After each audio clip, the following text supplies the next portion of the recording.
Welcome to the Be It Till You See It podcast, where we talk about taking messy action, knowing that perfect is boring. I'm Lesley Logan, Pilates instructor and fitness business coach. I've trained thousands of people around the world, and the number one thing I see stopping people from achieving anything is self-doubt.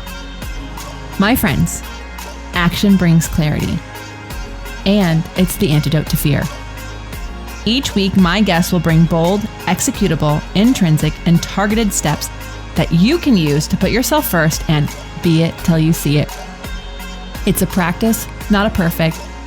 Let's get started.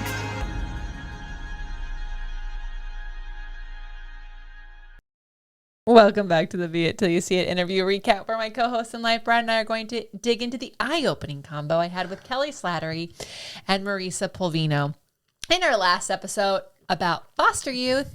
If you haven't yet listened to that interview, feel free to pause this now, go back and listen to that one, and then come back and join us. Or you can listen to Brad sing again. Oh, yeah. Because I definitely did not leave enough time for them to edit that out, and that's fine.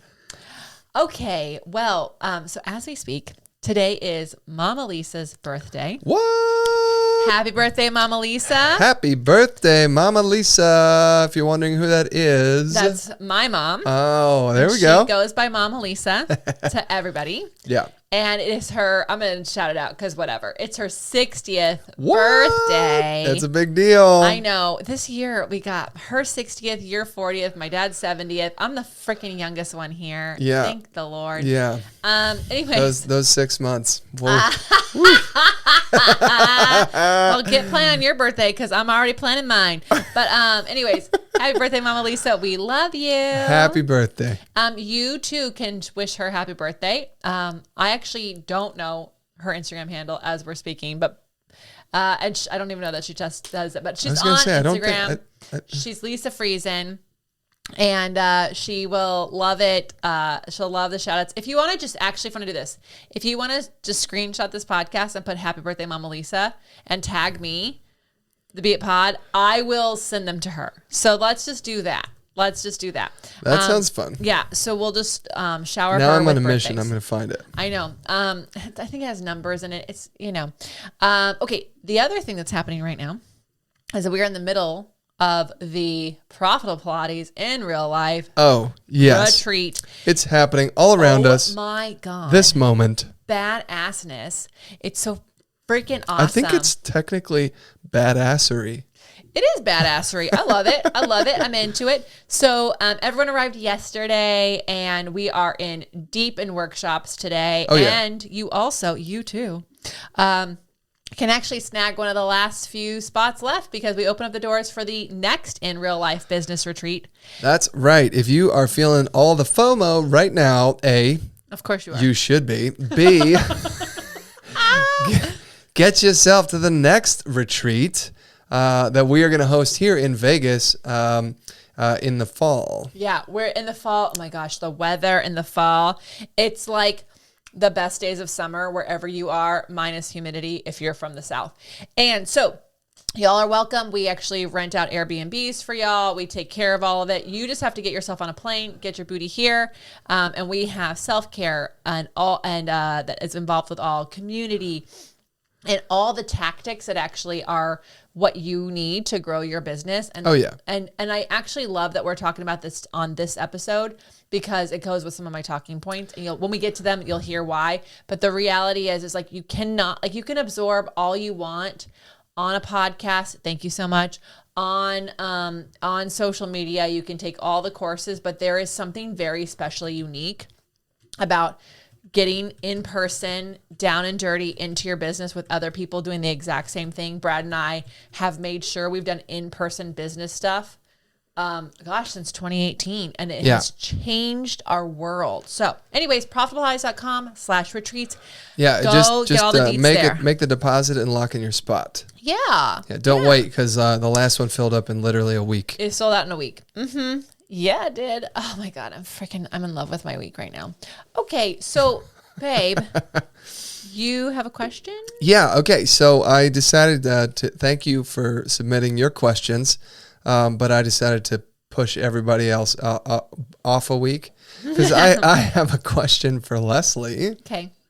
I kind of, this question comes from the convo that we had in the last episode, where we were speaking with Kelly and Marisa. And something I didn't know about you was that you have a big heart for foster youth and, the foster care program. You have some experience with that.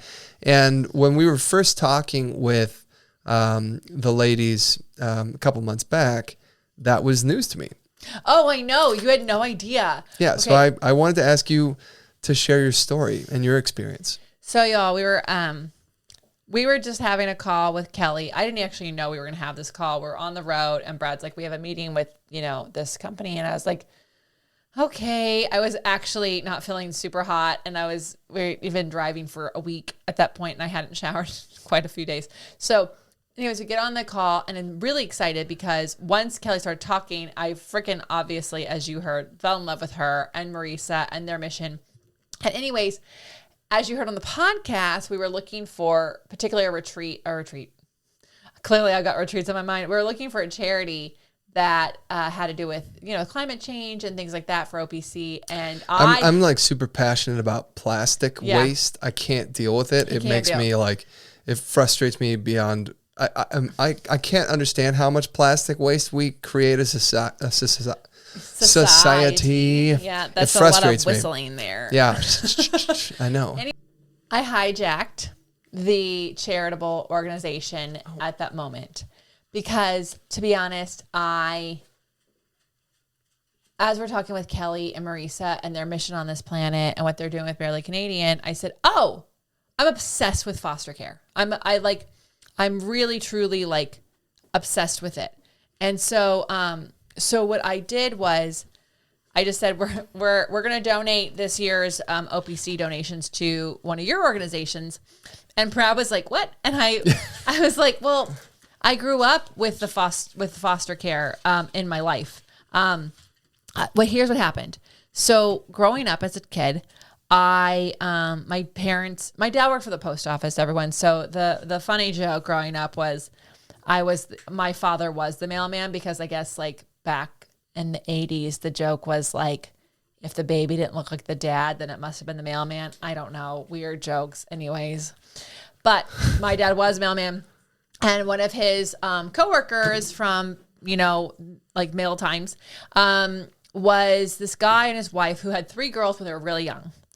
And they had this massive property. And they had this big house with all these spaces and their daughters were getting older and they missed having young kids. And so they became foster parents. So we would go to their house because either their daughters would babysit us or we would go to their house and they had all these kids all the time. And there was cribs with babies and there was kids of all ages. And I just grew up knowing about foster care and foster youth and that these kids were there because either their parents were going through some hard times or they really were careful to make sure that I treated these kids as they are just part of the family. Yeah. And my parents tried to be foster parents, but we didn't have an extra room for the foster kids, so we couldn't be foster parents. Gotcha. So my parents actually took in teenagers who were kicked out of their parents' house. Because my parents did the same. Were they pregnant? Because my mom did that. No, they were usually guys. Oh, yeah. No, ours were pregnant. And I think each time when they got taken back home because their parents finally let them in, my mom was sad because she loved the babies. But anyways, that's another story. So but what's funny is I grew up lining my dolls up and adopting them. I was never the mom. I would just adopt. I just thought that's what you did. It's just a normal thing. Everyone adopts babies. And so anyways, I just have this passion for people who work with the foster care system because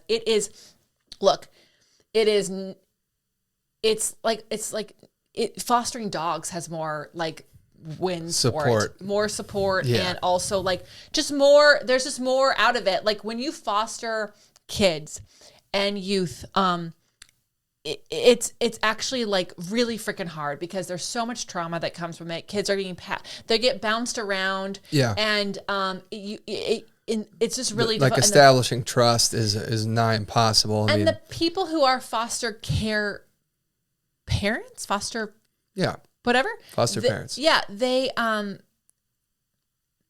themselves are a special, unique person because they're less likely to be business owners or people who are working 40 hours a week and more like people who have the ability and have the time, but maybe it's just hard. So anyways, here's the deal.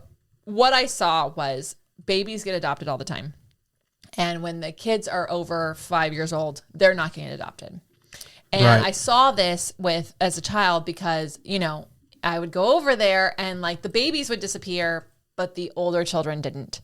And my parents' friends would actually ended up adopting several of these adult children and that they were allowed to adopt. And that's beautiful and that's amazing, but they couldn't adopt every one of them. And also, like, I never was the person who was like, I'm going to like go and have kids in my life. But what I do see is at least in this particular country that we currently live in, as we talked about in the episode last week, the majority of the homeless population is because of foster care systems. So these 18-year-olds, they age out, whether or not they're still in school or not. Can you just imagine how you were at 18? I just want to clarify. I don't know if majority is the right. Yeah, they said over 50%. They said over 50%. Yeah, Marie says very in on this. Oh, yeah. Well, that's 50% of the homeless is from the foster care system. Yeah, we actually met a whole bunch of kids who lived in the park near where we lived in LA. Yeah. Who, now that I'm aware of this statistic, makes me wonder if they were also part of the foster system. Yeah, it's just like, so it's a really sad thing because like, I don't even know how you fix the problem. So what all these different charities that are working with, foster care and foster youth and helping out with adoptions, they're really trying to do the best they can to work within what the system is. And so I am passionate about it because yes, we lived in LA with lots of homeless people and they're homeless for a variety of reasons. And then I grew up with this. And so I just see like, how can we help the future adults in this world have love, support, and possibility. And if you grow up, Tiffany Haddish, she also was in the foster care system, and she has a charity where you actually give your used suitcases to foster kids because they move around so much.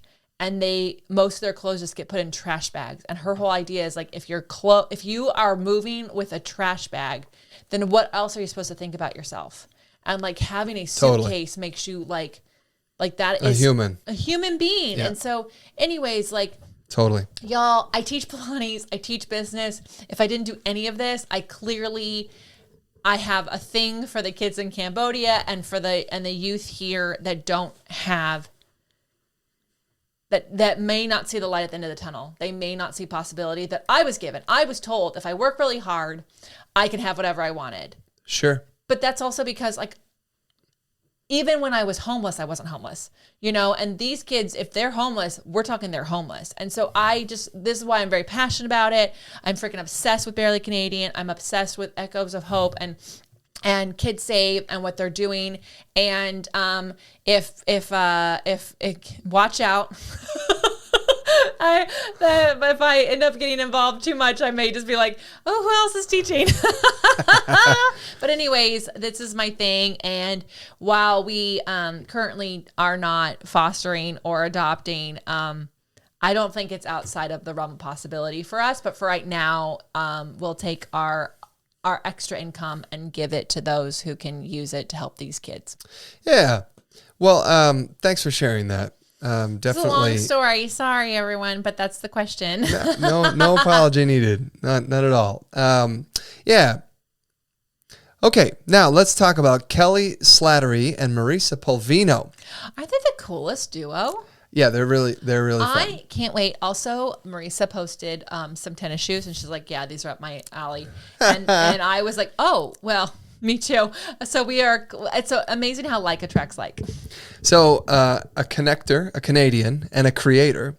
Kelly Slattery is a former film producer, actor, songwriter, and singer, a foster care advocate with a heart for foster youth who are aging out of the system. Kelly founded Barely Canadian with her 2 foster kids. Barely Canadian is a social enterprise that donates 20% of proceeds to nonprofits that support foster youth. Yeah. And Marisa Polvino is a passionate film producer and founder of Straight Up Impact, a content agency that creates thought-provoking works, including feature-length films, to drive positive social change.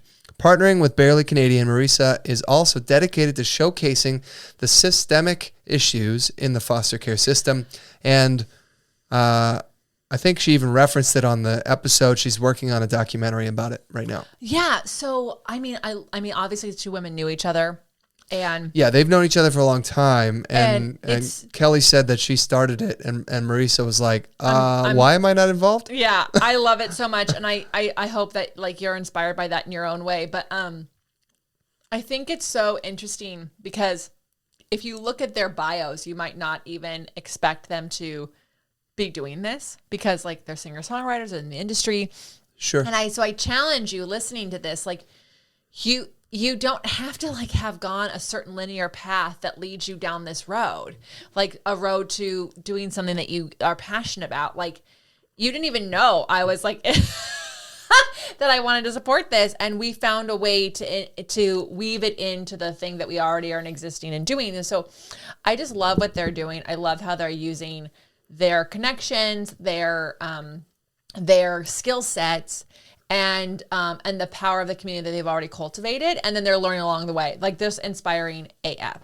So, yeah, it's really cool. I mean, if you go back and you look at Barely Canadian, I thought it was really neat to see her kids. Like, so they started it because they wanted to create an example for their 2 foster kids. And she and her husband were talking about it, and they were like, what if we started a business that they could participate in to show them that we don't necessarily have it all together either. We're still learning, we're growing, we're figuring it out.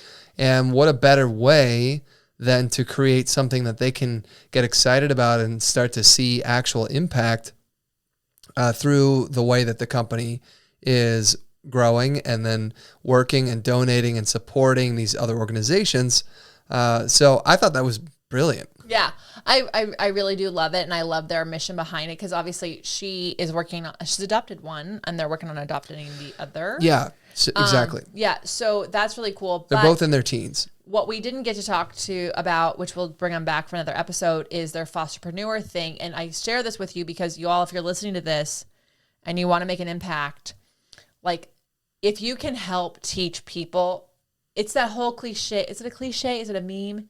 It's like, if you teach a person to fish, then they can eat forever. Like the thing. Oh, you know what I mean? What's the thing? Like hold on. Give a fish versus teach them to fish. Yeah, if you give them a fish, they eat for an evening. If you teach them a fish, they eat forever.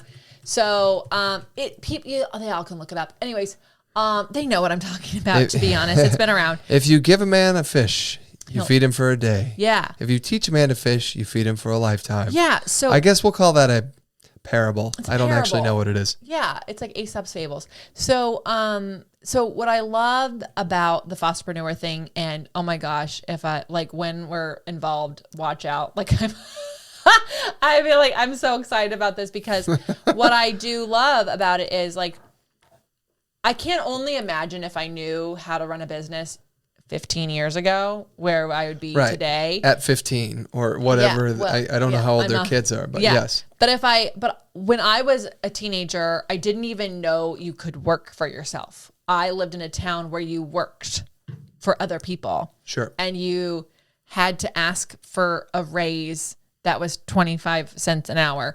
And so I didn't know that you could actually work for yourself.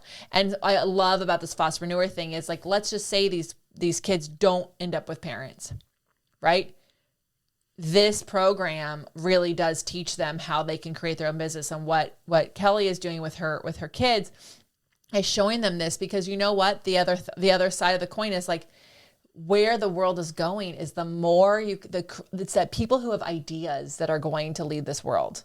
If you have ideas. And so I just love it so much. I'm so into it. So anyways, one of the other things that they said, obviously I'm in love with them, they're my new best friends, is Kelly mentioned like learning as you go and learning with others. And I love this because perfect is boring. You don't have to have all of the I's dotted and the T's crossed before you hit go. Like, you sometimes just like starting the engine, you're going to get some ideas and you're going to learn from your mistakes. And like, it's better to do that than like wait until you know everything, because you're not going to know everything. There's the way technology changes on a daily basis, the way that social media changes every freaking week, you know, it's like get started. And then the learning with others is like being in community. Like, she has Marisa, and then we're collaborating. Well, I mean, together. It goes right back to the kids, learning as you go and learning with others, right? So she's learning and with her kids and setting an example for them. Well, and so setting an example that like you don't have to have all the answers to get started. And gosh, can you imagine? Like, what if that was what you were told when you were a kid? What if that was the thing? It's pretty powerful. I love it so much. What did you love that she said, or they said? So this is our first duet. Yeah. It's a they. Is it? Yeah, I think it is. Mm-hmm. We have a threesome coming on, but trouble. I really loved when Marisa was talking about showing up for yourself and following your gut. And I thought that this fit in totally with, be it till you see it, because I think actually, what it made me think about was my coach who told me, Brad, you are using language that is non-committal and you're not even committing to yourself. Oh, who said that? Adrian said that. My coach. When is Adrian coming on the pod? Yeah. Great question. Yeah. We're gonna have to get him in, but he, show up for yourself and follow your gut. And the show up for yourself part really like struck a chord with me because, what does showing up for yourself mean? It sounds good, but like, what does it mean? Right. And that's, I think that we make a commitment to our jobs. We make a commitment to our kids, our families, our whatever, that kind of stuff. But then like when it comes to making the commitment to Brad, to me, I'm just kind of like, well, it's all good, whatever. Like I don't really need to get up and do my workout, or I don't really need to, whatever. Like I said I'd eat healthy, but I'm only letting down myself. So it's all good, and Adrian really challenged me on that because the lack of boundaries that I was setting for myself was actually spilling over into the rest of my life without me even realizing it. Oh yeah, because we all can feel like we can compartmentalize, but you actually can't. You're the same person. Yeah. You're the same. Everywhere you're the same. So for me, it was deadlines, right? I was like not really committing to a deadline. And then that meant when with the team, I was not holding the team to deadlines either. And I didn't actually realize that was happening. So anyway, show up for yourself and follow your gut. So the second half of that, following your gut, that's interesting. There's a lot of intuition there, and there's a lot of like, being in tune with yourself, your body. But we have these notions that just happen to us. Like, do I trust this person or do I not trust this person? And even though, we have the mental capacity to override our gut because of the way we think. Well, logical. Right. Yeah. That's not what you're supposed to do though. It's intuition. Yeah. And following your gut, it's we quoted this book already, The Gift of Fear. We quoted it like 2 episodes ago. Y'all freaking read the book. I was going to talk about our dogs. Oh, tell me about the dogs. How amazing they are at not being great. Yeah, about how many times they've already barked in this episode This alone. episode specifically. No, like I think that it's a common, preconception that, well, dogs know when a person's trustworthy or not. Mm-mm. No, that's like I would say that's what most people would say, right? Yeah. And I think that we also know when a person is trustworthy or not. We do. So the guy who wrote the book, The Gift of Fear, he literally did an interview saying, your dog barked at that person because you don't trust that person. Right. So it's actually the dog reflecting you. Yeah. You just aren't in tune with you. No, because you are using logic to go, oh, if I don't get an elevator with this person, they're going to think that I'm being judgmental. No, you didn't like that person. There's something in you that was like, this is not a good person. And now you're trying to like justify, like, I don't want to be mean. I don't want to be a bad person. Get in a different elevator. Your dog doesn't like that you don't like that person. Right. Yes. Yeah, totally. Yeah. So, anyway, I thought that these two things were incredibly profound, and she had just said them in one sentence. Show up for yourself and follow your gut. And I was like, let's dig in. Let's dig in. And also, like, I would love to know what that means for you if you're listening to this. I mean, I love these. I think you can make your own personal definition of that. And I hope that you all do. Okay. Yeah. Be it action items. All right. So finally, let's talk about the be it action items. What bold, executable, intrinsic, or targeted action items can we take away from our convo? I know, because you were on the episode. With Kelly and Marisa. Yeah, by the way, if you didn't see me on the episode, don't worry. I was still there. But if you were listening to the episode, you did hear him. So yes. There you go. And if you were watching, you still heard him. You just watched someone else's face. Yeah. Okay, what did you like?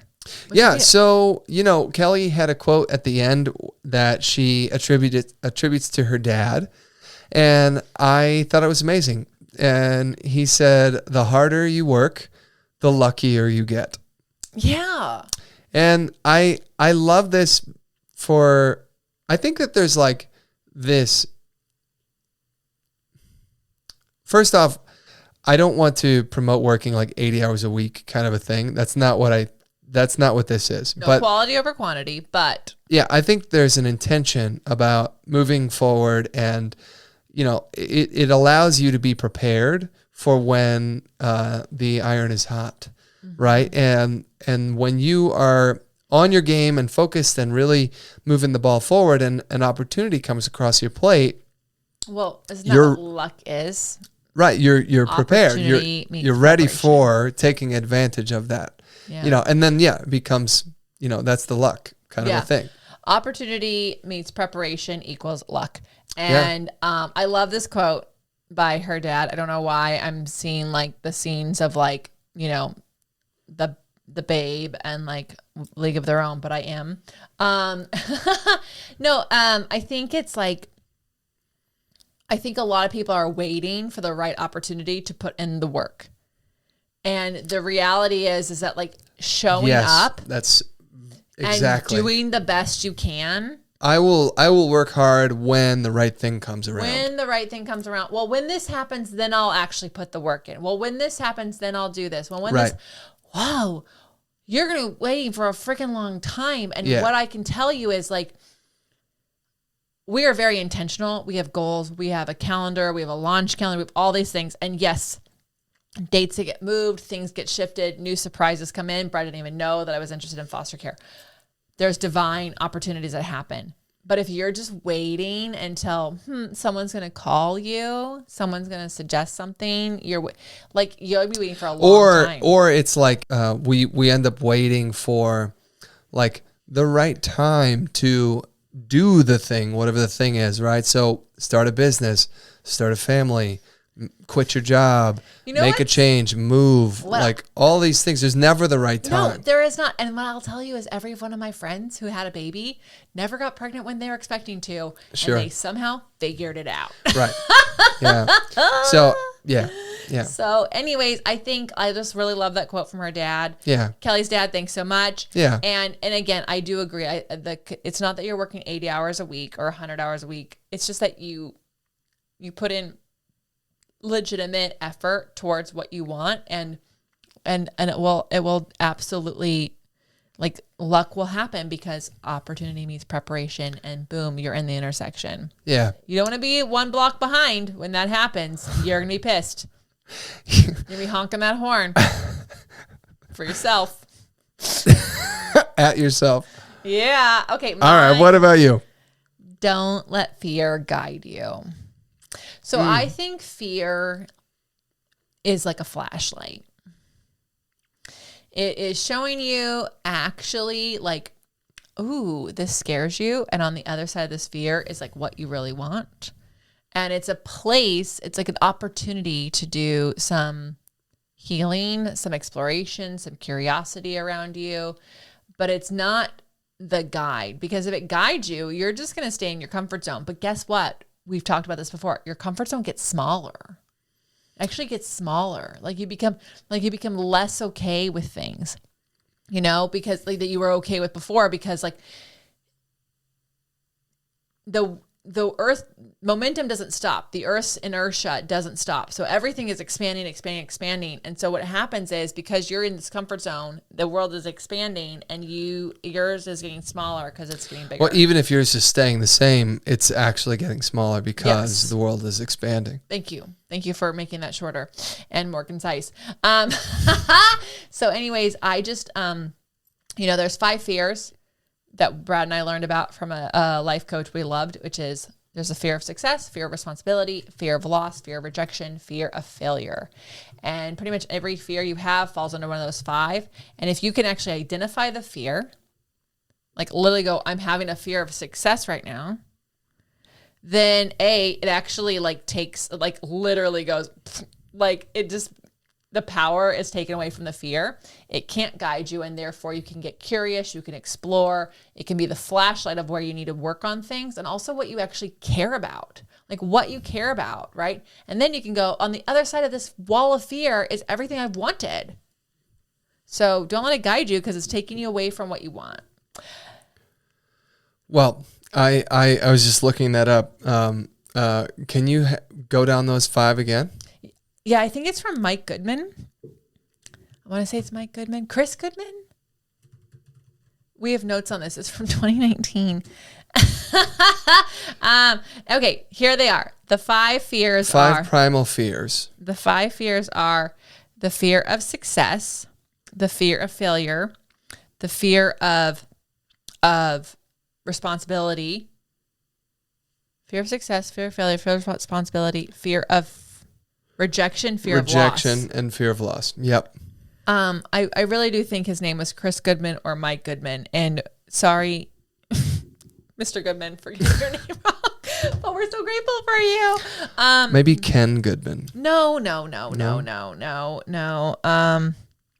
Anyway, Good. I feel like what this made me think of. His name is Chris Goodman. Chris Goodman. Chris Goodman, hello. It's not my fear. It's not my mind. It's the fear and the mind from Chris Goodman. Everyone is processing the thought and fear according to their framework, is another quote from him. We need to have him on. Let's call him up. We're going to do it. But you should ask yourself, do I have a fear of failure? Do I have a fear of success? Do I have a fear of responsibility? Do I have a fear of rejection? Do I have a fear of loss? If I do this next step, am I going to blank, insert the fear? So if I do this, am I going to be afraid of what? And so that was like such an eye-opening thing, because I had no idea I had a fear of success. Like, who does that? Who has a fear of success? Who has a fear? Me, this one right here. And so, but some people have a fear of responsibility. So figure out what your fears are. We'll get Chris on to explain this all to you, because clearly it's not our information. We're just being until we see it on this fear coaching thing. But I just love it. So Awesome. I'm Lesley Logan. And I'm Brad Crowell. Thank you so much for joining us today. We are so grateful that you're here. How are you going to use these tips in your life? Which fear do you have? How are Kelly and Maurice's story inspiring you to do something that you have no idea how it's going to work out? Yeah. Let us know by sending a DM to the pod on Instagram, and we'll catch you on the next episode. Bye for now. That's all I got for this episode of the Be It Till You See It podcast. One thing that would help both myself and future listeners is for you to rate the show and leave a review. And follow or subscribe for free wherever you listen to your podcast. Also, make sure to introduce yourself over at the Beit Pod on Instagram. I would love to know more about you. Share this episode with whoever you think needs to hear it. Help us and others be it till you see it. Have an awesome day. Be It Till You See It is a production of As the Crows Fly Media. It's written, produced, filmed, and recorded by your host, Lesley Logan, and me, Brad Crowell. Our associate producer is Amanda Fraterelli. Kevin Perez at Diseño handles all of our audio editing. Our theme music is by Ali at Apex Production Music, and our branding by designer and artist Gianfranco Cioffi. Special thanks to our designer Jairo Mandal for creating all of our visuals, which you can't see because this is a podcast, and our digital producer Jay Perdoso for editing all the video each week so you can. And to Angelina Herrico for transcribing each of our episodes so you can find them on our website. And finally, to Meredith Crowell for keeping us all on point and on time.